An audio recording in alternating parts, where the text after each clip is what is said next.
ভৌতিক গল্প ভূতের সঙ্গে বাসর পর্ব ২। পর্ব ১-এ রাহুল গ্রামের এক পুরনো বাড়িতে বিয়ে করে আসে। বউ অপূর্ব সুন্দরী, কিন্তু তার চোখে ছিল এক রহস্যময় শূন্যতা। প্রথম রাতেই বাসর ঘরে রাহুল খেয়াল করে তার বউ আয়নায় প্রতিফলিত হচ্ছে না।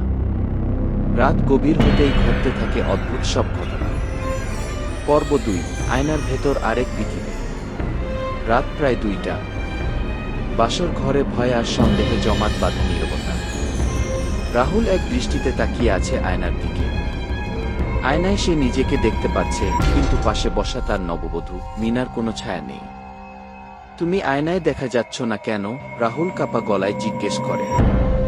মিনা মুচকি হাসে, ঠোঁটের কোণে অদ্ভুত এক ঠান্ডা হাসি। সবাই কি আয়নায় প্রতিফলিত হয়? রাহুল ধীরে ধীরে বলে সে। রাহুল ঘেমে উঠেছে। ঘরের বাতাস হঠাৎ ঠান্ডা হয়ে গেছে। জানালার পর্দা নাড়া দিচ্ছে, অথচ কোনো হাওয়া নেই।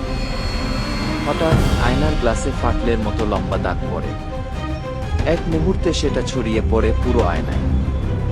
রাহুল ভয়ে পিছিয়ে আসে। ঠিক তখনই আয়নার ভেতর থেকে আরেকটা মিনা বেরিয়ে আসে, দেখতে একেবারে এক, কিন্তু তার চোখে অগ্নিস্ফুলিঙ্গ, ঠোঁটে রক্ত।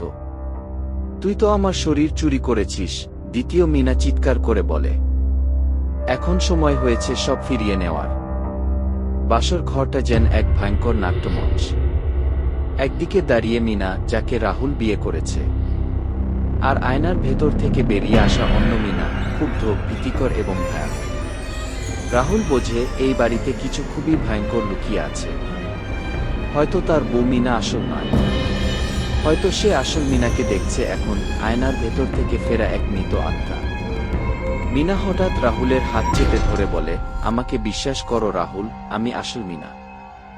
ও আমাকে খুন করে আমার জায়গা নিয়েছে। এই আয়নার ভেতর আটকে রেখেছে আমাকে। তুই যদি আমাকে মুক্ত না করিস, তোরও ওর মতো পরিণতি হবে। রাহুল পেছন দিকে তাকায়, বাসর ঘরের দরজা হঠাৎ বন্ধ হয়ে যায়। বাতি নিভে যায়। অন্ধকারে কেবল একটিমাত্র জিনিস দেখা যায়, মিনার চোখ। কিন্তু কোনো মিনা। আসলটা কে?